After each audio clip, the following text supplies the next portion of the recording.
नमस्कार, आपका बहुत बहुत स्वागत है। मैं हूं आपके साथ वर्षा शर्मा और रुक करेंगे मध्य प्रदेश की खबरों की ओर। मुख्यमंत्री डॉक्टर मोहन यादव ने दिल्ली में आयोजित उद्योग और वाणिज्य मंत्रियों के सम्मेलन में भाग लिया। इस अवसर पर केंद्रीय मंत्री पीयूष गोयल भी मौजूद रहे। सम्मेलन में उद्योग और वाणिज्य क्षेत्र में नई नीति, निवेश अवसर और आर्थिक विकास को बढ़ावा देने के तरीके पर चर्चा की गई। मुख्यमंत्री ने राज्य और केंद्र के सहयोग से व्यावसायिक माहौल बेहतर बनाने पर जोर दिया। कार्यक्रम में उपस्थित मंत्री और अधिकारियों ने विभिन्न उद्योग क्षेत्रों में निवेश को आकर्षित करने और रोजगार सृजन के लिए नए प्रस्तावों पर विचार विमर्श भी किया।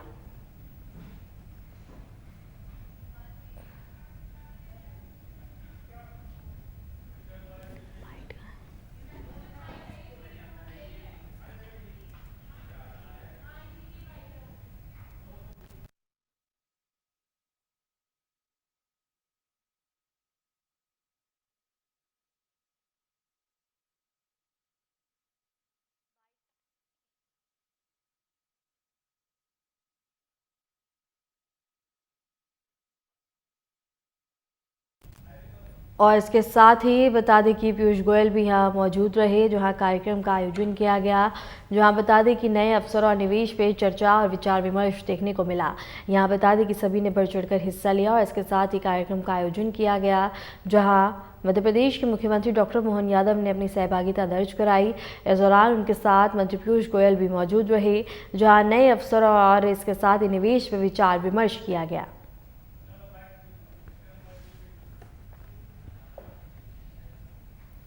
भोपाल में मुख्यमंत्री डॉक्टर मोहन यादव ने जमहूरी मैदान भोपाल में आयोजित सरपंच महासम्मेलन में भाग लिया और कार्यक्रम को संबोधित किया। इस दौरान मुख्यमंत्री ने ग्राम पंचायतों और स्थानीय शासन के महत्व पर प्रकाश डालते हुए विकास कार्यों में पंचायतों की भूमिका पर जोर दिया। उन्होंने अधिकारियों और उपस्थित सरपंचों को दिशा निर्देश दिए और ग्राम स्तर पर प्रभावी प्रशासन सुनिश्चित करने के लिए कदम उठाने का आह्वान किया। कार्यक्रम में राज्य भर के सरपंचों और स्थानीय प्रतिनिधियों ने भाग लिया, जिससे ग्रामीण प्रशासन और जनता के बीच सीधा संवाद स्थापित करने का अवसर मिला। मैं आज के इस अवसर पर जब आपसे बात करने के लिए यहाँ खड़ा हूँ तो यशस्वी प्रधानमंत्री श्रीमान नरेंद्र मोदी जी का जोरदार अभिनंदन। माननीय मोदी जी का, जिनके नेतृत्व में पूरे देश के अंदर सभी क्षेत्रों में समान रूप से प्रगति होते हुए, लेकिन हमें कल की बीती घटना को भी भूलना नहीं। हमारे देश की बनने वाली प्रगति, बढ़ने वाले कदम दुनिया के अंदर अलग से निकल रहे हैं। ऐसे में दुश्मन भी पता नहीं कितने कितने प्रकार से, तो मैं अभी तो कल की घटना को माननीय गृह मंत्री जी उस पर विस्तार से बात कहेंगे। हमारे घर में होने वाली ऐसी कोई भी आपदा, वो सच में हमको कष्टकारी। 2 मिनट के लिए खड़े होकर के हम मौन कर दें। कल से गए ऐसे सभी हमारे अपने बंधुओं के लिए मैं बाबा महाकाल से कामना करता हूं 2 मिनट का हम मौन करके अपनी बात कहेंगे।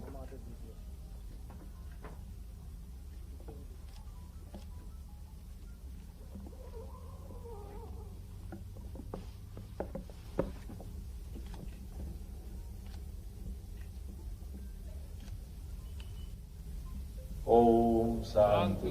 बैठ जाओ।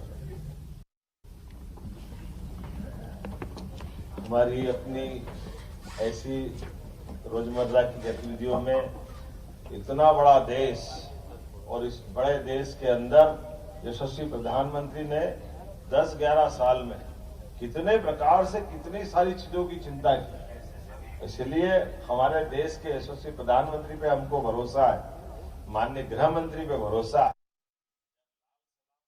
सलाम हो रहा तो ये लगेंगे कहा जो भी होंगे सब ठिकाने लगेंगे, ये पक्का भरोसा।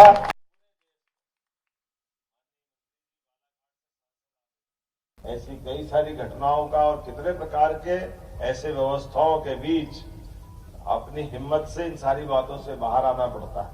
आज के इस अवसर पर चूंकि आपके राष्ट्रीय पदाधिकारी मौजूद है, प्रदेश के पदाधिकारी मौजूद है और जो अभी विषय आए उन विषयों के लिए हमारी सरकार सदैव आपके साथ है, ये पक्का बोल सकता हूं, इसमें कोई शंका नहीं। जो हमारे बीच में तय होगा उस व्यवस्थाओं का परिपालन करने का काम यह सरकार के माध्यम से निश्चित रूप से होगा। और ये बात तो सही है कि जब सरपंच के सामने बैठेंगे तो सचिव, रोजगार सचिव, क्या रोजगार सहायक, ये सब चीजें तो आना ही चाहिए, इनके बिना बात थोड़ी बनती है। तो ये इस लेकर के भी विभाग गंभीर है। लेकिन ये भी बात सही, त्रिस्तरीय शासन प्रणाली में पंचायत के लिए सच में जो प्रधानमंत्री, मुख्यमंत्री, ये हमको दिखते भले ही है, या आपकी नगर पालिका, नगर निगम, नगर पालिका, ये जो आपको पावर है, वो पावर तो इतने बड़े बड़े पद वालों को भी नहीं। एक सरपंच जो पंचायत के लिए कर सकता है, वो कोई नहीं कर सकता। जोरदार अभिनंदन अपने आप के लिए भी करें, क्योंकि पंचायत की नीचे तक की प्रणाली इतनी अच्छी है। इस व्यवस्था के आधार पर सच में कहा माननीय मंत्री जी ने कि एक पंचायत के सरपंच और पंचायत के दरमियान एक एक घर की गिनती आपके माध्यम से हो जाती, एक एक घर में होने वाली घटनाओं को लेकर के आप अवगत रहते हैं, और भविष्य में आपको कहां ले जाना, इसमें भी कोई शंका नहीं, वो सारी चीजें आपके सामने। ऐसे में सरकार की व्यवस्थाओं के बलबूते पर, हमारा तो भौगोलिक रूप से इतना बड़ा प्रदेश, इतने बड़े प्रदेश में सच में बड़ी आबादी हमारी गांवों की पंचायतों में रहती, तो हमारे प्रदेश की अगर तस्दीर बदलना है, इसकी तकदीर बदलना है, तो आपके बगैर संभव नहीं हो सकती है। ये पक्की बात है, ये आपके भरोसे से ही विकास का कारवां चल रहा है। इसलिए हमारी सभी योजनाओं के लिए आधार अगर हुए तो पंचायत। इसलिए आप बताइए, मुझे ट्राइबल के अभी कुछ भाई बहनों ने अपनी तरफ से बात कही, तो हमने कहा कि आपकी बात का भी विचार करेंगे। पिछली बार आपके यहाँ 23, 24, 25 जुलाई को हमारा एक कार्यक्रम किया था, जिसमें त्रिस्तरीय व्यवस्थाओं के लिए खासकर पंचायतों के अलग अलग श्रेणीवार लोगों को बिठाए थे। और इस साल भी ये हमारी 24, 25, 26 नवंबर को ये जो भोपाल में कॉन्फ्रेंस होने वाली, उसमें बहुत सारे विषय आएंगे, लेकिन कुछ चीजें, छोटी छोटी बातें, एक दो चीज मैं भी जोड़ना चाहूंगा। उदाहरण के लिए, जैसे हमारा शहरीकरण बढ़ रहा है, और शहरीकरण बढ़ने के कारण से पंचायत और पंचायत के पास में लगी नगरीय निकाय की कोई व्यवस्था, तो नगरीय निकाय और आपके बीच में कई बार ये टकराव आता है। जब नगर निगम, नगर पालिका, नगर परिषद होती, तो उनके पास पार्षद भी होते हैं, सीओमओ भी होते हैं, बहुत सारी चीजें होती, लेकिन ठीक पास में पंचायत। अब पंचायत के पंचायत सचिव और सहायक सचिव, इससे बड़ा कोई होता नहीं, और वो टीएनसी, यूएनसी से लेकर बड़ी बड़ी अपनी कॉलोनी बनाने आते हैं, बहुत सारी चीजें होती। तो ऐसा कोई समाधान निकले कि हमारी पंचायत भी जिंदा रहे और वो विकास का काम भी बंद नहीं हो, इसका मैकेनिज्म बनाने की जरूरत है। इसकी मध्य प्रदेश की लाडली बहनों के लिए आज का दिन बेहद ही खास है। सरकार ने महिलाओं के सशक्तिकरण की दिशा में एक और बड़ा कदम उठाया। मुख्यमंत्री डॉक्टर मोहन यादव सिवनी से लाडली बहना योजना के तहत राशि ट्रांसफर की शुरुआत करेंगे। अब हर महीने बहनों के खातों में बता दें कि 1500 रुपये भेजे जाएंगे। सरकार का कहना है कि यह पहल महिलाओं को आर्थिक रूप से आत्मनिर्भर बनाने की दिशा में एक महत्वपूर्ण कदम है। कार्यक्रम के दौरान मुख्यमंत्री सीधे लाभार्थी बहनों से संवाद भी करेंगे और उनके अनुभव जानेंगे। प्रदेश भर में लाडली बहनों में इस योजना को लेकर काफी ज्यादा उत्साह देखा जा रहा है।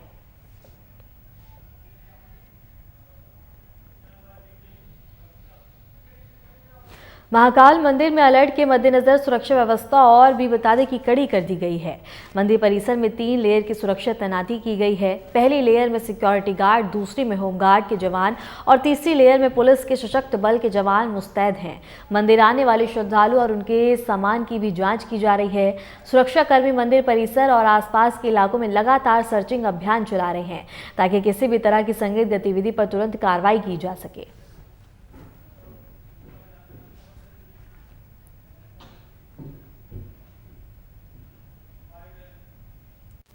दिल्ली में जो घटना हुई है उसको देखकर हम लोग सभी अलर्ट पर हैं। आने वाले सारे रास्तों पर चेकिंग पॉइंट लगी हुई है, खासकर पार्किंग और जो अबैंडन गाड़ियां खड़ी हैं उन सभी की चेकिंग की जा रही है। महाकाल मंदिर को देखते हुए वहाँ पे त्रिस्तरीय सुरक्षा व्यवस्था को इन्फोर्स कर दिया गया और सभी जगह पे आज से हम आर्म्ड गार्ड रहेंगे। सभी जो पुलिसकर्मी जो ड्यूटी पे उनको राइफल्स इशू की जा रही हैं, जिस प्रकार की ड्यूटी है उसके अनुसार। इसके अतिरिक्त जगह जगह पे चेकिंग भी चल रही है। अभी कार्तिक मेला भी यहाँ पर लगा हुआ है, तो कार्तिक मेले में भी सभी दुकानों की, पार्किंग की, आसपास के क्षेत्रों की चेकिंग की जा रही है। अभी एक गाड़ी भी अर्टिगा पकड़ाई है जिसमें 3 युवकों को पुलिस ने पकड़ा है। इसने बैरिकेड तोड़ के भागने का प्रयास किया था। उसमें तीनों जो व्यक्ति हैं, तीनों नशे की हालत में हैं और उन्होंने भागने का प्रयास किया, जिसके दौरान उनको हाथ और पैरों में चोट लगी है। अभी उनसे और भी पूछताछ की जाएगी। अभी तक इस तरह की जितनी भी गाड़ियां हैं, आने वाले लोग हैं, उन सबको अलर्ट किया जा रहा है। और क्योंकि जो हमारे आसपास के क्षेत्रों में हमारे ऑलरेडी लिस्टेड संवेदनशील जो जिनको हम मानते हैं, जिनकी शाखी सूची है, उन सभी को भी उनकी सुकूनत पे और उनके वेयर अबाउट्स को चेक किया जा रहा है। सर रेलवे स्टेशन की सुरक्षा जीआरपी से भी हम लोग लगातार संपर्क में हैं। जीआरपी थाना प्रभारी उनके बल के साथ रेलवे स्टेशन पे चेकिंग कर रहे हैं। आरपीएफ को भी ट्रैक पर चेकिंग करने के लिए निर्देशित कर दिया गया। इसके साथ साथ जो हमारे थाने हैं, जो जिनके जस्ट बाहर ऐसे लॉज धर्मशालाएं हैं जहाँ पे लोग आके रुकते हैं, उनकी चेकिंग में भी सघनता लाई गई है। शहर के आसपास के जितने ढाबे हैं और इस तरह के सराय स्थल हैं, उन सभी को भी चेक किया जा रहा है। सर उज्जैन पहले से ही संदिग्ध कई बार रहा है और चूंकि कई बार बम विस्फोट में उज्जैन का नाम गया है, तो ऐसे में देखते हैं जो आसपास के इलाके जब महिदपुर उन्हेल और यहाँ पर भी विशेष सतर्कता बरतें। बिल्कुल ठीक बात है। जो उन्हेल, महिदपुर, नागदा इस क्षेत्र के जो हम लोगों ने ऑलरेडी, इनफैक्ट उज्जैन प्रॉपर के भी जो ऑलरेडी हमारी एक सूची है, जिसमें इस तरह के जो पोटेंशियल लोग हैं जिनके द्वारा पूर्व में या तो घटनाएं की गई हैं या इनका उन घटनाओं से डायरेक्ट या इनडायरेक्ट किसी तरह का जुड़ाव रहा है, उन सबको भी चेक किया जा रहा है। उनको लगातार हमारी डीएसबी की टीम के द्वारा चेक किया जा रहा है। बट आज फिर उनको पर्सनली हाजिर किया जाएगा और उनके वेयर अबाउट्स और पूरा डॉसियर भरवाया जाएगा। शाहजहाँपुर के लालघाटी थाना क्षेत्र में NH-52 पर अज्ञात लुटेरों ने दिन दहाड़े यात्रियों से लूट की वारदात को अंजाम दिया। इंदौर के नरवल से सारंगपुर की ओर जा रही यात्रियों की कार को बता दें कि भैरव टेकरी के पास रोककर लुटेरों ने पूजा पाठ के बहाने बबूती लगाई और फिर सोने के जेवर और अन्य सामान लूट लिया। फरादी के अनुसार 4 लुटेरे फिल्मी स्टाइल में आए और जय शंकर के नारे लगाते हुए लूट कर फरार हो गए। पुलिस ने मामला दर्ज कर जाँच शुरू कर दी है।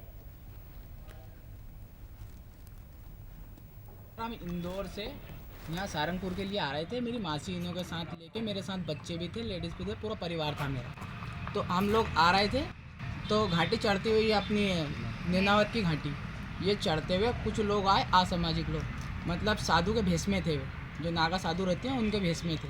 तो हमने ये सोचा कि वो आशीर्वाद देने वगैरह के लिए हमारे को रोका होगा।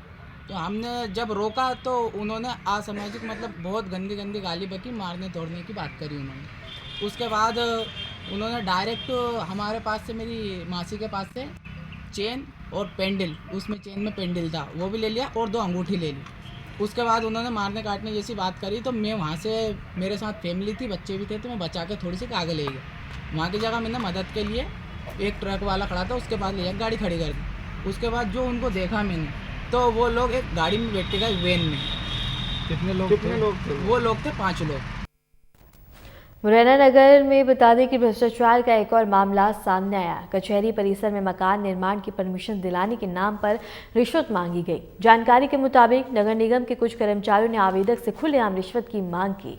जब मामला महापौर तक पहुंचा तो पूरे विभाग की पोल खुल गई। महापौर ने इस पर सख्त रुख अपनाया है और पूरे मामले की जाँच के आदेश दिए गए हैं।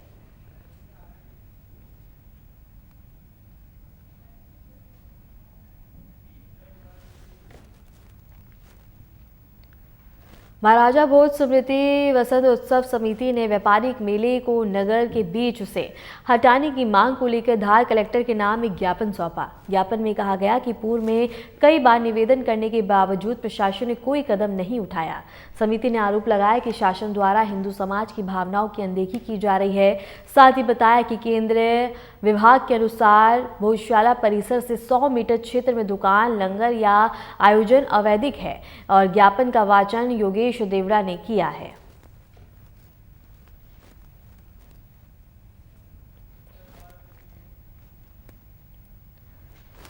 धार्मिक नगरी उज्जैन में अंतर्राज्यीय गिरोह का पुलिस ने भंडाफोड़ किया है। ये बदमाश साधु के पवित्र भेष का दुरुपयोग कर लूटपाट की वारदात को अंजाम देते थे। पुलिस ने ऐसे आरोपी को घटना के मात्र 30 मिनट के अंदर ही गिरफ्तार कर लिया। दरअसल बता दें कि कलियार के रहने वाले फरियादी मंसूर अली पटेल ने डायल 112 पर सूचना दी थी। उसने बताया कि 7 अज्ञात लोगों ने उनकी कार को बता दें कि मोड़ रुकवाया था और पीड़ित ने बताया कि 7 लोगों में 4 साधु वेशधारी थे और आरोपियों ने उनकी कार रोककर 1 लाख की और सोने की अंगूठियां और नगद भी उनसे लूट लिए हैं। आरोपियों ने उन्हें भस्म कर देने की धमकी दी और इसके साथ ही एक सिल्वर आर्टिका कार में फरार हो गए।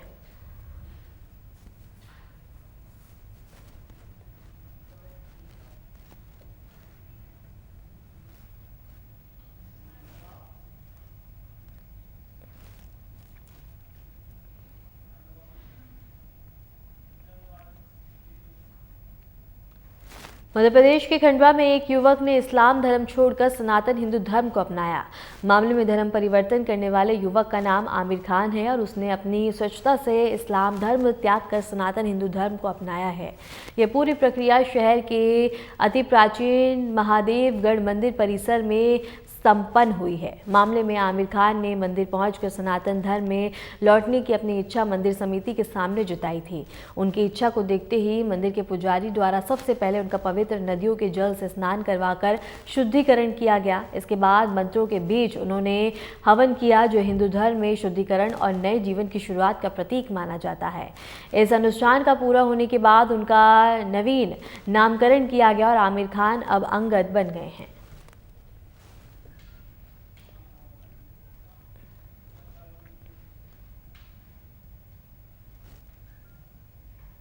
बुरहानपुर के हकीमी अस्पताल में एक महिला की मौत के बाद परिजनों ने जमकर हंगामा किया।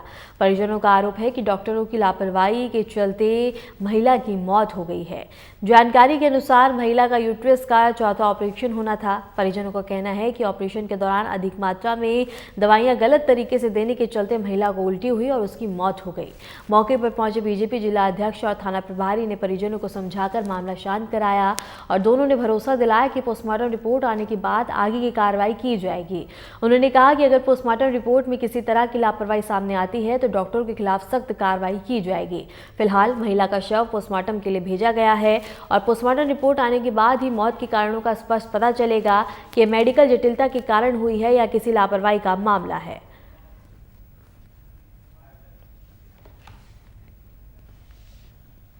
हमारे ऊपर दुख आया है, बुरहानपुर जिले के कोई परिवार के ऊपर दुख ना आया है। क्या हुआ? और ये हॉस्पिटल सील होना चाहिए। क्या घटना हुई है बताइए। ये हमारे घर की बेटी बहू सुबह 8 बजे से यहाँ पर ऑपरेशन के लिए लेकर आए हमने, और इन्होंने डॉक्टर 2 बजे ऑपरेशन चालू करे, 2 बजे के बाद कोई जवाब नहीं दिया। 5 बजे जो 6 बजे जवाब दे रही है कि मृत्यु घोषित कर दी है इसको। काय का ऑपरेशन था भैया? इसका गर्भशिशि का अच्छा, गर्भशिशि का ऑपरेशन था। क्या नाम था उनका?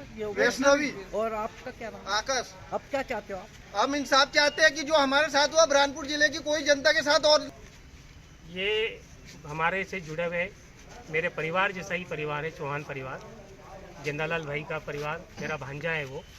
उनकी बहू का इलाज के लिए यहाँ आई थी और इलाज के दौरान उसकी तबीयत ज़्यादा सीरियस हुई। मुझे फ़ोन आया कि मामा जी आप जल्दी से हॉस्पिटल आ जाएं। मैं तुरंत हॉस्पिटल आया, डॉक्टर से मेरी बात हुई और डॉक्टर का कहना था कि ट्रीटमेंट के दौरान डिंडौरी जिले के जंगलों में बाघिन का मूवमेंट लगातार बना हुआ है। स्थिति ये है कि कई गांव में दहशत का माहौल है।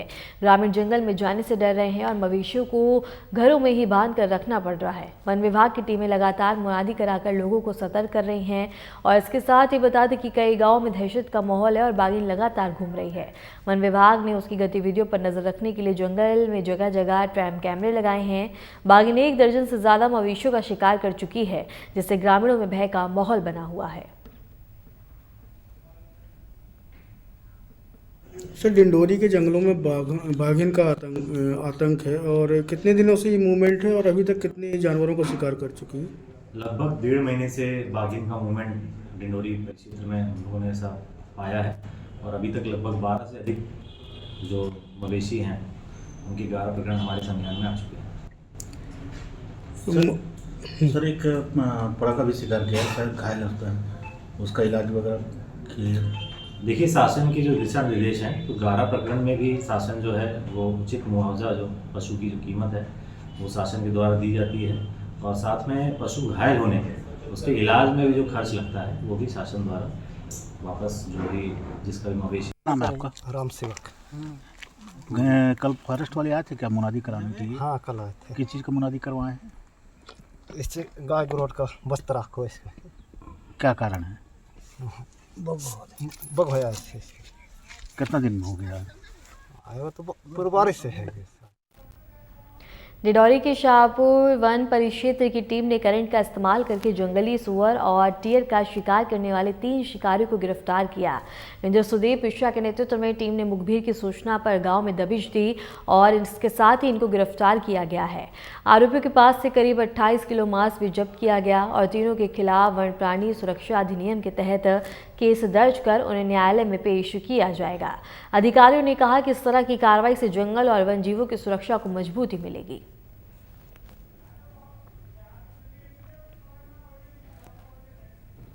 लगी है कि कुछ लोग वन परिक्षेत्र शाहपुर अंतर्गत जंगली सुअर का शिकार कर रहे थे और उन पर कुछ कार्रवाई हुई है सर। जी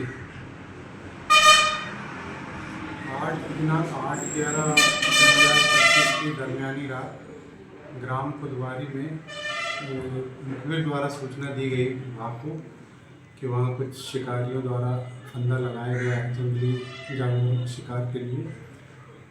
तो जब स्टाफ पहुंचा तो वहाँ से 3 आरोपियों को गिरफ्तार किया जो बार्किंग दिया और जंगली सुअर का शिकार करके उसका मांस लेकर के वो लोग अपने अपने घरों की ओर जा रहे थे और कर्मचारियों ने उन्हें गिरफ्तार किया है और उन पर। फिलहाल के लिए मध्य प्रदेश की खबरों में इतना ही। नमस्कार।